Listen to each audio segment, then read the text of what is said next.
Planning functions are used to manipulate the planning data. This manipulation could be in the form of basic functions such as copy, move, or clear data to more complex functions such as top-down distribution or custom calculations. BPC Embedded have several standard planning functions included. We will cover some of them but spend more time on the custom calculations using Fox, ABAP, and SQL. Our first planning function will consist of a copy function where actual volumes is copied from the actual volumes ADSO tvol v00 to the planning ADSO tvol a20. Let's look at the settings and options available while creating our first planning function by way of an example.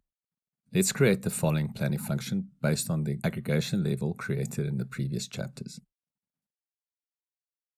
We will create the planning function TSLP111PFL1, create it as a copy function, and create the description copy versions. It will be based on the aggregation level TSLP111 we created in the previous lecture. Next, select the characteristic usage. All the characteristics in the aggregation level will be listed, but we need only to select those characteristics which will change. In our case, we are copying between versions. We know that actual data is stored in value type version 0 and 10, and we want to copy to version value type 120. As we are partitioning actual data and planned data in a separate infra provider, the infra provider also changes. We will select the following fields as fields to be changed. It will be the infra provider, the version, and the value type. Under parameters, we can choose either specific key figures to copy or copy all key figures. So we can select individual key figures, and in this case we only have quantity available. Next, we enter the copy from parameters. So we create a parameter set, but we've already have one, so I can delete it again. And I select the from parameter set, and we select the infra provider, which is tvol v00 for actual volumes. And for both version and value type, we'll select our variables, which will be our source version. So I can just remove an incorrect version and a value type as well. So variable, my source value type. Our copied two parameters should equal the values in our filter to the extent that they are contained in the to be changed list.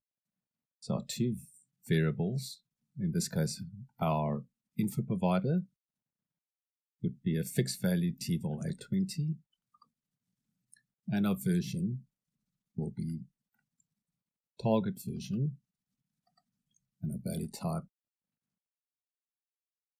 a variable target value type. We can now save our planning function.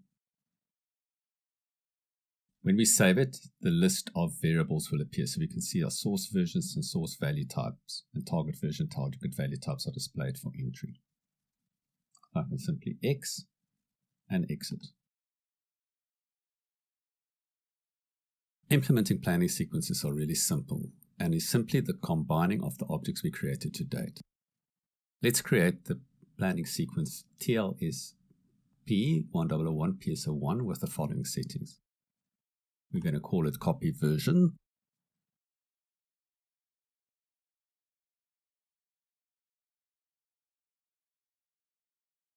We will then create it as a type 2, which is planning function, and allocate the correct aggregation level to it. Select the filter, which is our copy version filter, and select the planning function we just created. We can now save the planning sequence. We can now execute the planning function. First, we will execute it in trace mode, which executes the planning function on the application server but gives us a trace of the records. Selecting the variables by pressing the variables button, we can see that certain variables might be filled in from a previous session, but I can load a predefined set of variables, change them, and then again save it. So once I'm happy with my variables, which copies it from source version 0 value type 10 to target version 100 value type 20 for these periods and that sales org, I can press enter and then execute the step with trace.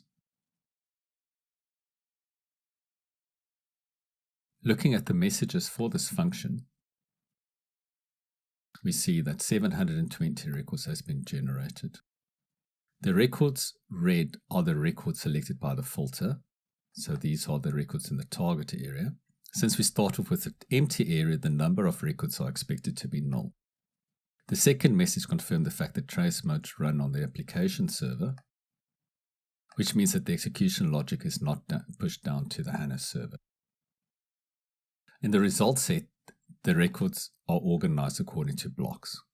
All the block characteristics are characteristics we have selected not to be changed.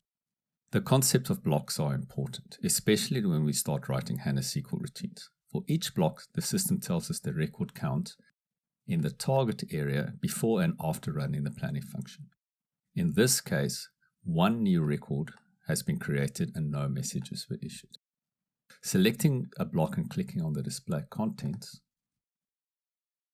will display the results of the copy. Here the fields to be changed are displayed, showing the source data as reference, as well as the records written to the target area as new. If a record is found in the target area but the value was changed, it will be displayed as type changed. Data can now be saved by pressing the Save Planning buffer.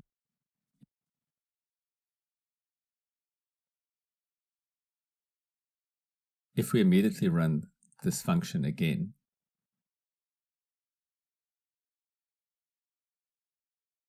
the messages will change to 720 records read and 0 generated, as the read records are the records in the target area. We now have all the planning objects available to do basic planning. We also have a planning function to be able to copy data from actual information to our planning cube. This copy function is very limited, as it only copies from one version to another in the same period. This in itself is not very useful. We want to copy the data into the future periods defined as our planning horizon. This new copy function, the ability to adjust planning data in Excel as well as several other planning functions, will be the main topic of the next few lectures. But first, we need to be able to manually adjust the planning values, which is where we will be heading in the next lecture.